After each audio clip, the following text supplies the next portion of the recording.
परम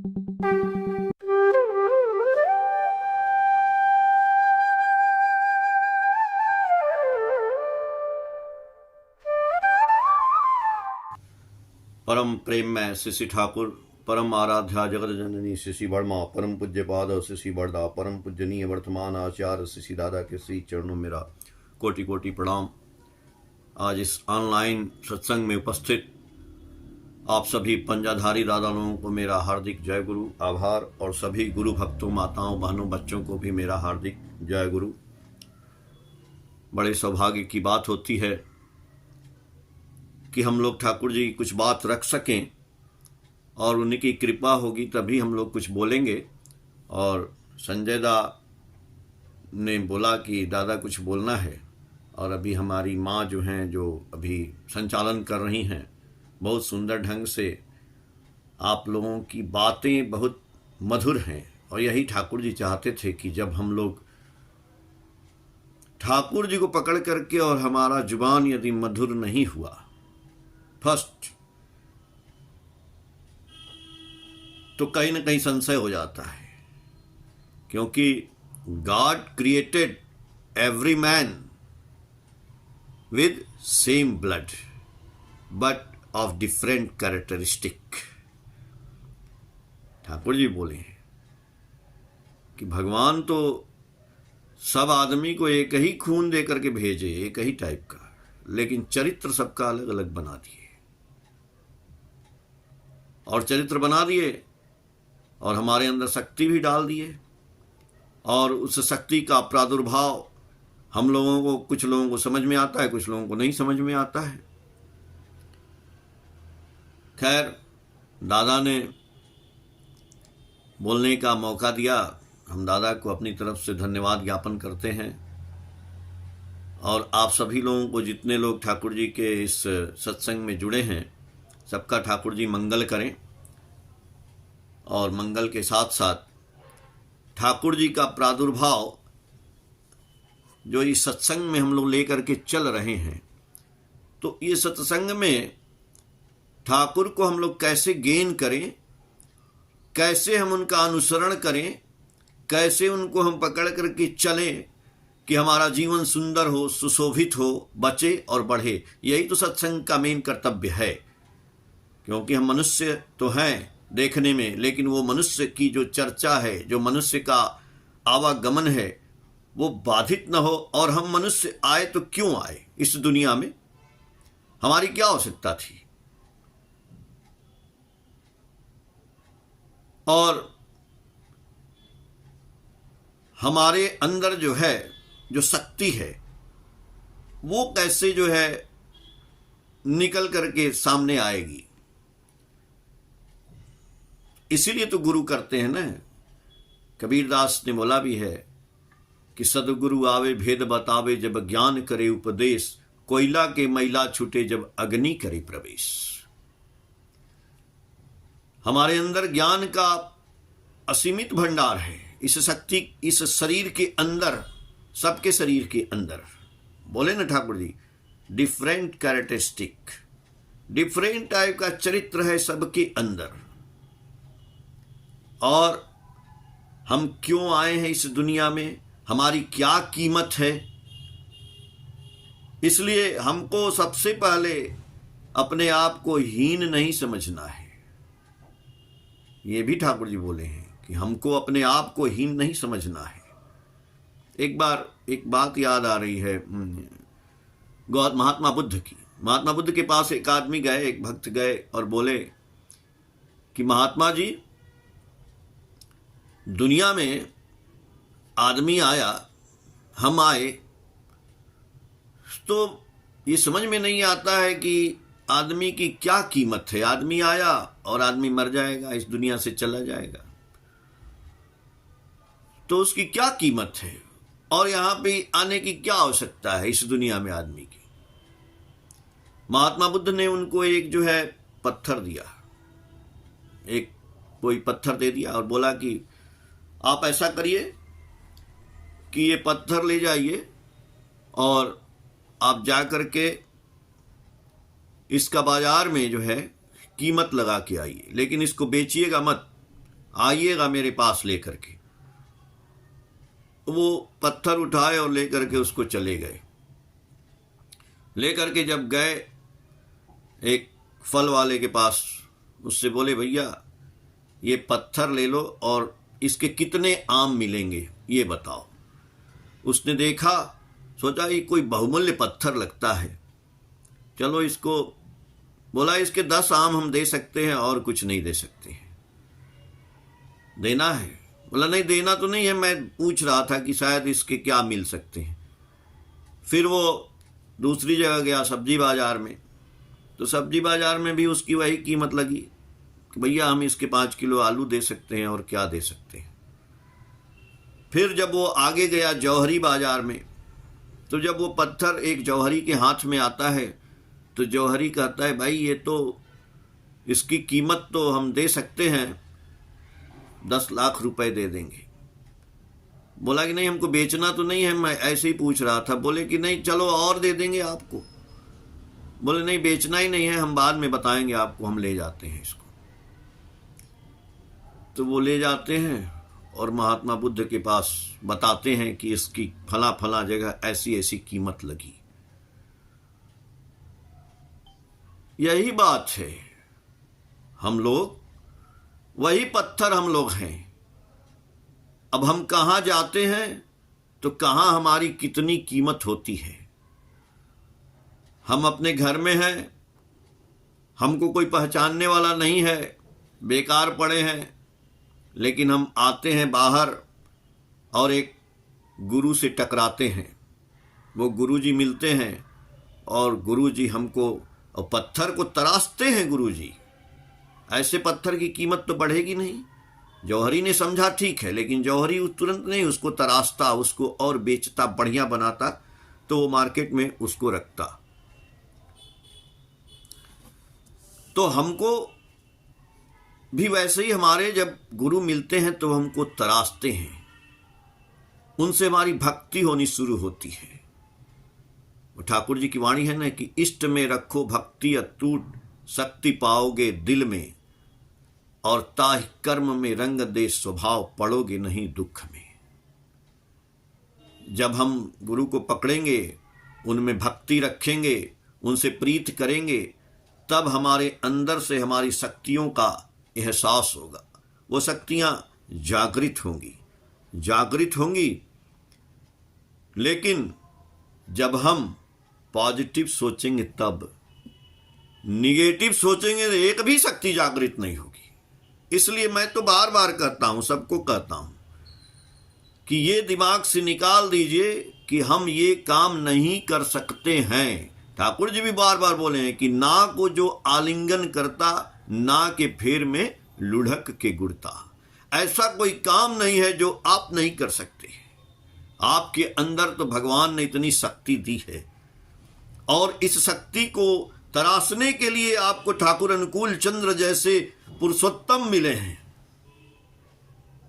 फिर भी वो शक्ति तराशी नहीं जा रही है, तो कहां कमी है? कमी है। ठाकुर जी की वाणियां है ना, बहुत मार्मिक हैं। एक एक वाणी पे यदि हम ध्यान दें तो, और उसको समझना है, वाणी में एक एक शब्द को समझना है। एक ठाकुर जी की वाणी हमको याद आ रही। ठाकुर जी ने बोला है कि इसी पे जो निगेटिव और पॉजिटिव पे हमको देखिए, थिंक पॉजिटिव बी पॉजिटिव। आज हम लोग इसी की चर्चा करेंगे कि कैसे हम जो है पॉजिटिव सोचेंगे तो पॉजिटिव हो जाएंगे। और गुरु करने का मतलब ही है कि हमारे विचार को पॉजिटिव कर देते हैं गुरु जी। तो ठाकुर जी की वाणी है कि ना सुंदरी, जैसा यही होना चाहिए, ना सुंदरी बधूर जार, ahoy न जार साला, अलक्ष्मी तार घरे गिए सब करे छी काला। यही वाणी है शायद। ना सुंदरी बधूर जार, इसका मतलब क्या है? साधारण लैंग्वेज में यदि हम सोचेंगे तो आदमी सोचेगा कि जिसके ना सुंदरी बधूर, जिसकी पत्नी सुंदर नहीं है और जिसका साला नहीं है, उसके घर में दरिद्रता रहती है, अलक्ष्मी रहती है और सब कुछ जो है काला कर देती है। लेकिन ऐसा कुछ नहीं है, बहुत गहराई है इसमें। ठाकुर जी बोले ना सुंदरी बधूजा, सेंटेंस पर ध्यान दीजिए। ना में कामा लग गया, इन्वर्टेड कामा दोनों तरफ, ना को मान लीजिए ब्रैकेट में डाल दिए। ना इज द वर्ल्ड, एक शब्द है। ना सुंदरी बधूर जार, ना को हमने अपनी पत्नी बना लिया, अपनी बधू बना लिया। हमारा हर बात में, ठाकुर जी कहते हैं ना, अभी दादा ने उसमें लिखा है कि दीक्षा पत्र के ऊपर भी कुछ काम होना चाहिए। तो आचार्य देव वहां से निर्देश दे रहे हैं कि भाई सब लोग जो इस पे काम करिए। बहुत आदमी सोचने लगते हैं, हम लोग सोचने लगते हैं यार कैसे होगा, यार होगा ही नहीं, ये तो दादा जो बोल दिए होगा ही नहीं। घर घर जाना, लोगों को खोजना, लोगों को इम्प्रेस करना, उनको फिर से उनके अंदर जान डालना, मरे हुए मुर्दे को जिंदा करना, ये तो होगा ही नहीं यार, होगा ही नहीं। वही बात, ना सुंदरी बधूर जार, मैंने ना को, ना शब्द को अपनी बधू बना लिया, अपनी पत्नी बना लिया। और दूसरी बात है, फिर इन्वर्टेड कामा ब्रैकेट में, है ना, होगा नहीं, होगा नहीं, है ना जार साला, और होगा नहीं सेंटेंस को अपना साला बना लिया। इसलिए कि आदमी जीवन में अपनी पत्नी और साले को बहुत प्यार करता है, बहुत मानता है। इसलिए ठाकुर जी की वाणी है, एकदम दिल पे चोट करते हैं ठाकुर जी। ना सुंदरी बधू जार, होय न जार साला, आ लखमी तार घोरेगी एक सब करे छिकाला। आज दीक्षा पत्र के काम में हम यदि ना करते हैं और होगा नहीं, तो आपके घर में दरिद्रता का ही वास रहेगा। और चाहते हैं कि लक्ष्मी आ जाए, हमारा जीवन सुंदर हो जाए और सब कुछ जो है परिपूर्ण हो जाए, हमारे अंदर शक्ति आ जाए, ज्ञान आ जाए। बल बुद्धि विद्या देहु मोहि हरहु कलेश विकार। खाली पाठ करने से नहीं होगा महाराज। अगर पाठ करने से होता ना तो लाउड स्पीकर सोने का बन जाता। दिन भर लाउड स्पीकर करता है पाठ, तोता ना राम राम राम राम रटता है, और जब बिल्ली पकड़ती है तो टेटे टेटे करता है, राम राम भूल जाता है। तो प्रभु की लीला है। जब देखिए, जब हम ना को तो छोड़ ही दीजिए, इसीलिए ठाकुर जी बोले कि ना वाले को तो हटाइए। ना को जो आलिंगन करता, ना के फेर में लुढ़क के गिरता।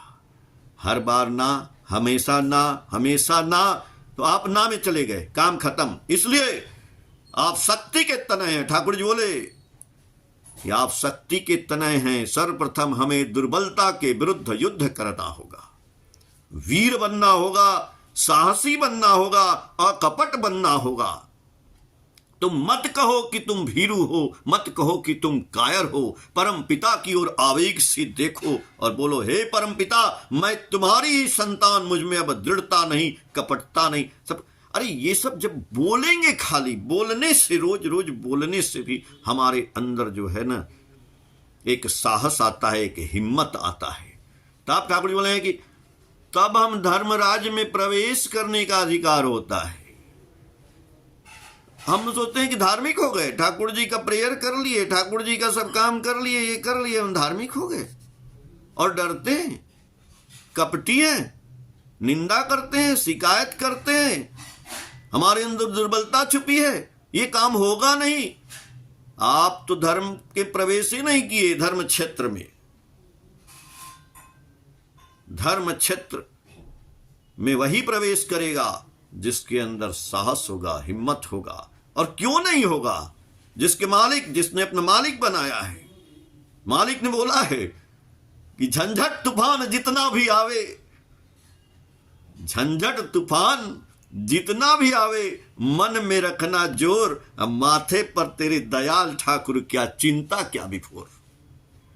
अरे जब मालिक को करनी, आप क्यों चिंता करते हैं महाराज? इसलिए मैं कल भी बोल रहा था एक जगह इसलिए आप ये न सोचिए आप प्रभु को पकड़े हैं, आप यजन करते हैं, याजन करते हैं, इष्टवृत्ति करते हैं, नाम करते हैं, ध्यान करते हैं, फिर भी आपके जीवन में यदि कुछ दुख आता है, कुछ तकलीफ आता है, तो उस दुख तकलीफ को निगेटिव मत सोचिएगा, पॉजिटिव सोचिएगा। क्यों? क्योंकि वो दुख तकलीफ भी मालिक देते हैं। मालिक जो दें उसको प्रेम से स्वीकार करना है। मालिक खुद स्वीकार किए। मालिक को सेवरी ने जूठा बेड़ दिया खाने को। जान रहे थे मालिक, क्या जानते नहीं है, लेकिन मालिक स्वीकार किए। मालिक को, ठाकुर को एक लड़का एक दिन आया और बिस्किट दिया। तो जब दिया तो लोग बोले, अरे इसको न लीजिए ठाकुर, ये तो गंदा हाथ से दे रहा है। लेकिन ठाकुर गंदा हाथ नहीं देखे, उसका प्यार देखे, उसका प्रेम देखे। और मालिक ने वो बिस्किट लिया और बड़मा को दिया, ये भोग में देना, मैं खाऊंगा। तो मालिक तो प्रेम देखते हैं ना। तो मालिक जो देते हैं, यदि कष्ट देते हैं, कष्ट भी मेरा है, इसलिए हो सकता है कि उसके आगे कुछ अच्छा होने वाला हो। वो इसलिए कि यदि प्रभु श्री राम जंगल में नहीं जाते, निगेटिव नहीं होता, तो पॉजिटिव कैसे होता? आज प्रभु श्री राम जंगल नहीं जाते, इतना बड़ा मंदिर अयोध्या में कैसे बनता? घर घर में रामायण की पूजा कैसे होती? कैसे रावण मरता? इसलिए निगेटिव आपको सोचना नहीं है। आपके जीवन में निगेटिव हो रहा है, पॉजिटिव के लिए। इसलिए यदि निगेटिव आता है, प्रभु से कहिए। आचार्य देव, जो हमारे प्रथम आचार्य देव थे, प्रधान आचार्य देव श्री श्री बड़दा ठाकुर जी से बोलते थे, हमको सुख मत दीजिएगा, हमको दुख दीजिएगा। अरे ऐसा कोई भक्त बोलता है क्या कि हमको दुख दीजिएगा? हमको कभी सुख मत दीजिएगा, दुख दीजिएगा। क्यों? क्योंकि भाई सुख मिल जाएगा तो हम मालिक को भूल जाएंगे, और दुख में रहेंगे तो मालिक को याद करते रहेंगे। ये देखिए, ये बात होती है, ये पॉजिटिविटी है। दुख में सुमिरन सब करे, कहा कबीरदास बोले ना कि दुख में सुमिरन सब करे, और सुख में करे न कोई। और जो सुख में सुमिरन करे तो दुख काहे को होए? भाई दुख का आनंद है, आनंद लीजिए। बोले ना, ये जीवन क्यों बना है? आनंद के लिए बना है।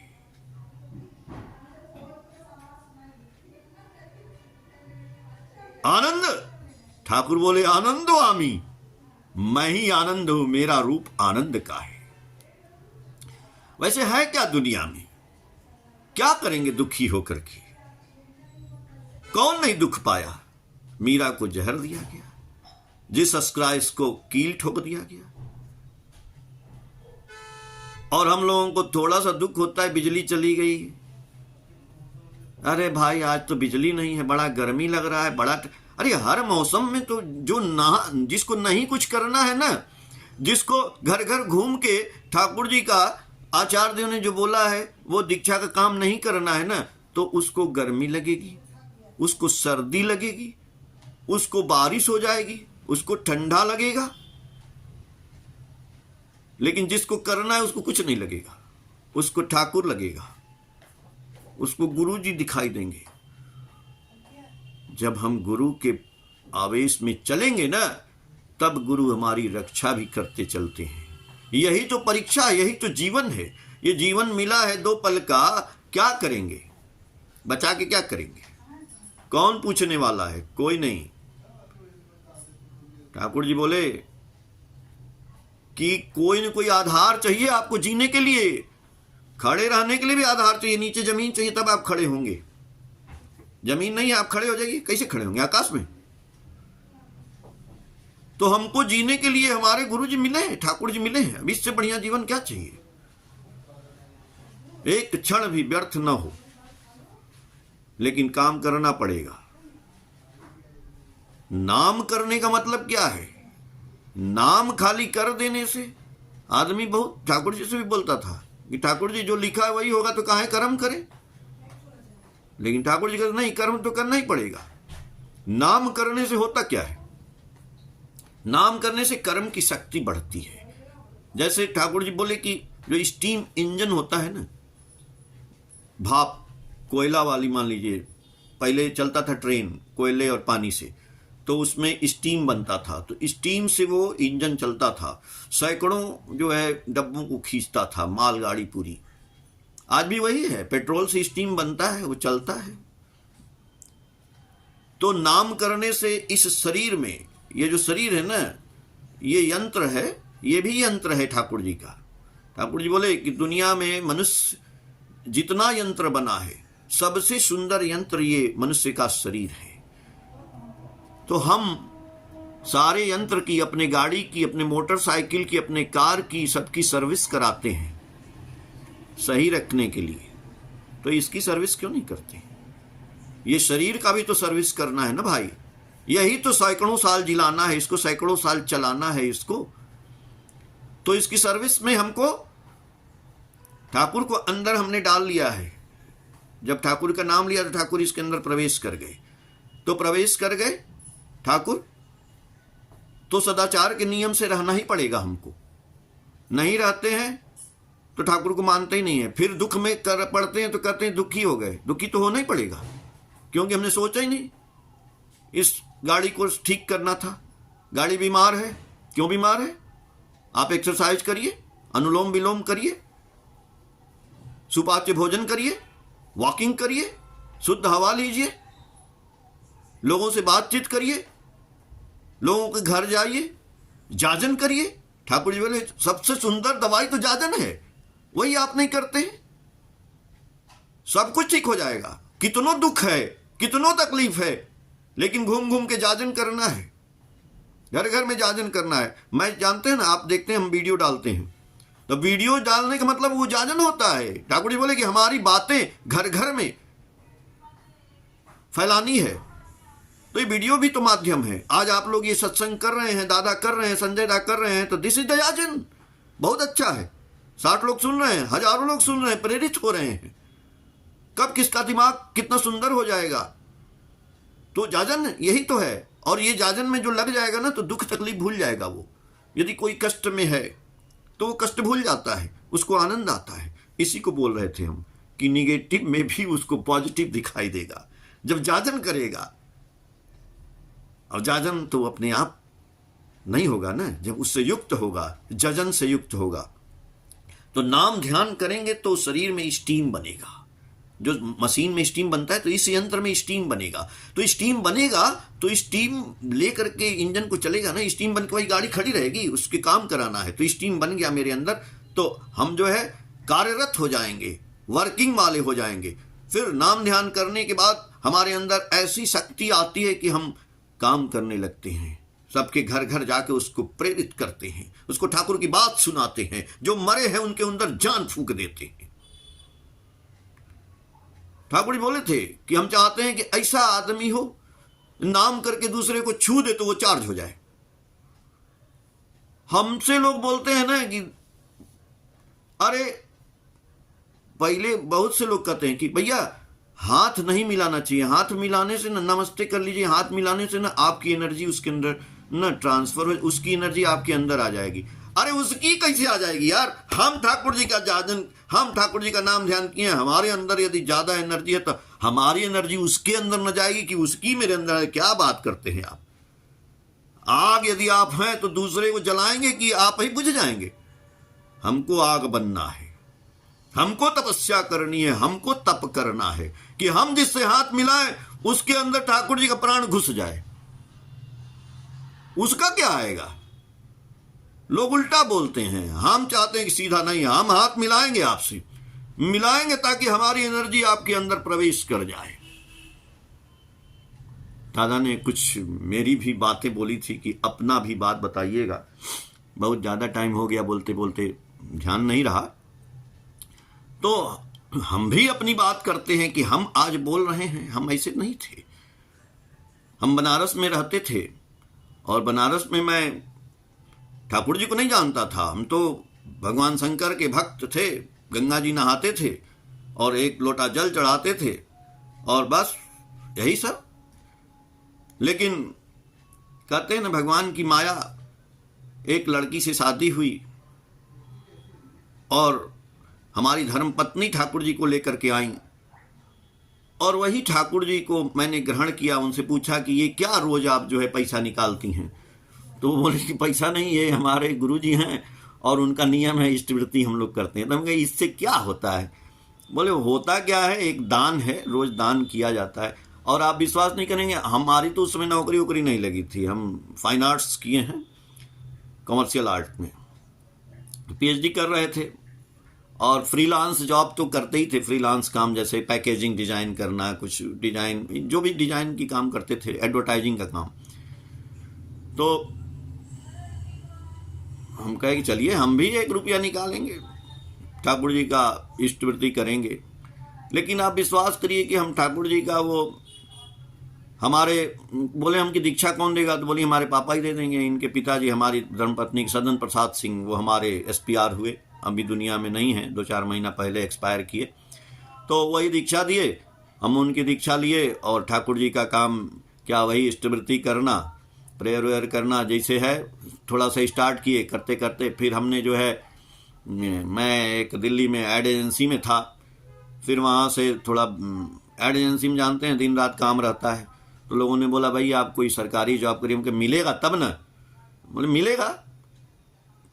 तो हम अपना ठाकुर जी का एक फ़ोटो लेके इंटरव्यू देने गए, नवोदय विद्यालय, केंद्रीय विद्यालय, दोनों जगह हो गया।